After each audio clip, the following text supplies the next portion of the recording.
Menteri SDM Bahlil Lahadalia kena sentil anggota Komisi 12 DPR fraksi Gerindra Muhammad Rohid yang menyebutnya tidak ada guna dengan anak buahnya Dirjen Gakum SDM. Pernyataan itu menyusul belum adanya tindakan yang dilakukan Dirjen Gakum soal tambang ilegal sama sekali.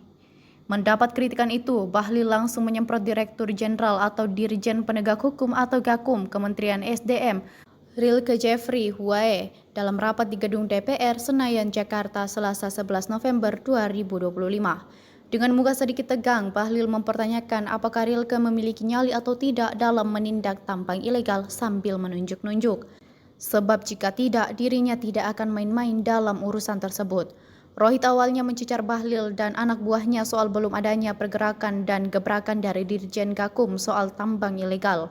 Rohid pun meminta Bahlil dan Dirjen Gakumnya untuk lebih sering turun ke lapangan. Bahkan lokasinya pun ditawarkan Rohid untuk mengecek langsung bersama. Rohid mengklaim dirinya tidak ingin Bahlil dikatakan sekedar berbicara alias omong-omong karena Dirjen Gakum SDM ternyata tidak ada gunanya. Seperti itu. Mungkin sedikit pimpinan tambahan dari Gerindra, izin. Oke, 1 menit. Terima kasih pimpinan Komisi 12 yang saya hormatin, pimpinan Komisi 12, Pak Menteri dan beserta jajarannya. Mungkin kalau dari saya Pak Menteri, masukan Pak Menteri untuk Kementerian SDM ini, kemarin kan Pak Menteri baru melantik Dirjen Gakum ya Pak ya. Dari Kementerian SDM ini sekarang udah punya Dirjen Gakum. Karena memang menurut saya inilah dirjen yang paling penting menurut saya Pak di sini juga, karena banyak terutama Bapak Presiden Prabowo ini hari beliau fokus dengan adanya namanya pemberantasan penambangan ilegal Pak Menteri, dan Pak Menteri sudah pasti tahu di kabinet beliau juga sering berulang kali pasti masalah ini dibahas. Nah saya sampai hari ini dan banyak teman-teman juga melihat belum ada Pak pergerakan dan juga gebrakan-gebrakan dari Dirjen Gakum Bapak ini belum ada sampai saat ini. Nah dan kami minta juga untuk banyak Pak ke depannya itu turun ke lapangan, karena banyak sekali tambang-tambang ilegal yang ada di Indonesia ini. Nah terutama juga jangan nanti kita melihat teman-teman Komisi 12 ini malah tim gabungan Presiden dulu yang lebih turun Pak. Bahkan saya tanya, ini kemana jadinya? Pak Menterinya di mana? Dirjen Gakumnya di mana? Harusnya kan Bapak duluan Pak yang ada di depan itu. Pak Menteri di situ hadir paling depan, beserta Dirjen Gakum Bapak di situ yang paling depan. Nah, mungkin dari saya itu Pak lebih banyak turun lagi Pak ke lapangan. Bahkan nanti boleh dari kami teman-teman Komisi 12 juga kita banyak tahu di mana lokasi-lokasi tambang ilegalnya, tempat-tempatnya di mana, dan bahkan kami siap Pak mendampingin di mana lokasi itu agar Dirjen Gakum ini lebih banyak turun penindakan ke depannya gitu loh. Oke. Jadi jangan nggak ada guna Pak, nanti takutnya Bapak membentuk direktorat yang baru tapi takutnya nonsen Pak, nihil gitu loh. Jangan nanti orang bilang direktorat ini omon-omon. Nah itu Pak mungkin dari saya. Oke, mungkin itu pimpinan, terima kasih. Ya, saya close ya, tidak ada lagi tambahan pertanyaan ataupun pernyataan. Ini biar clear aja, supaya tidak kita bicara ini. Tapi saya berpandangan itu baik untuk masa depan energi kita secara jangka panjang. Yang kedua, menyangkut hilirisasi. Pak Gundar, ada nggak slide hilirisasi? Saya memang tadi sengaja tidak menjelaskan ini karena dalam undangan saya cuma disampaikan tentang evaluasi program 2025 dan untuk program 2026. Dalam pemahaman saya, yang namanya program itu kita bahas bersama. Tetapi itu kan ada materi ketiga, yang namanya dan lain-lain. Dan lain-lainnya kita pendalaman, dan saya akan ikuti pendalaman sampai sedalam apapun. Jangan sampai dikira Pak Gunnar kita nggak paham, agak paham-paham juga sekalipun sekolah kita nggak ada di Google gitu. Yang menyangkut hilirisasi, menteri lain nggak bicara hilirisasi kok. Satgas hilirisasi ini muncul di Kementerian SDM kan baru kali ini. Dan inilah trigger pertumbuhan ekonomi. Dan inilah trigger penciptaan lapangan pekerjaan. Dan ini juga trigger untuk pemerataan pertumbuhan ekonomi. Tapi kalau diminta ada nggak selainnya untuk nanti kami akan kirimkan. Sekedar saya memberikan penjelasan. 18 proyek hilirisasi yang ditangani oleh Satgas Hilirisasi yang notabene ketuanya adalah Menteri SDM itu telah disampaikan kepada Menteri Investasi karena akan dibiayai oleh Danantara, dan kemarin ratasnya dengan Bapak Presiden, insya Allah Desember awal sudah selesai. Totalnya 618 triliun rupiah. dari berbagai sektor termasuk pertanian, perkebunan dan kelautan. Namun 90% dari hilirisasi itu adalah mengcover untuk sektor mineral batubara, oil and gas, termasuk dalamnya adalah DME. Ini adalah sebuah instrumen penting untuk menciptakan kawasan pertumbuhan dan untuk sekaligus untuk menciptakan nilai tambah terhadap pengelolaan sumber daya alam kita. Karena ini kembali kepada pasal 33. Tapi Pak Gunnar, saya sangat setuju sekali bahwa ini penting untuk terkait dengan implementasi hilirisasi maupun regulasi. Saya pikir kita harus tata karena ini untuk kebaikan kita ke depan. Yang kemudian mengangkut pencabutan IUP, saya itu bingung. Izin Bapak Ibu semua, kita cabut IUP, ada juga yang datang protes.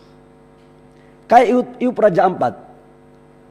IUP Raja Ampat ini kan betul yang tadi dari Bapak Sartono ini, Bapak Sartono dari Demokrat, DFK, disinformasi, fitnah, kebencian. Waduh, saya bertemu ke referensi ini Pak. Saya terima kasih Pak. Waduh, kalau saya tidak datang rapat, gak dapat ini barang. Ini terkait dengan Raja Ampat. Itu Raja Ampat kan 5 IUP Pak. 5 IUP itu satu yang dikelola oleh BUMN yang namanya PT Gag Nikel. Itu anak perusahaan miliknya Antam. Dan itu adalah kontrak karya yang dilakukan sejak tahun 70-an. Ibu saya sama ayah saya belum ketemu Pak, barang ini sudah ada. Saya belum ada di muka bumi.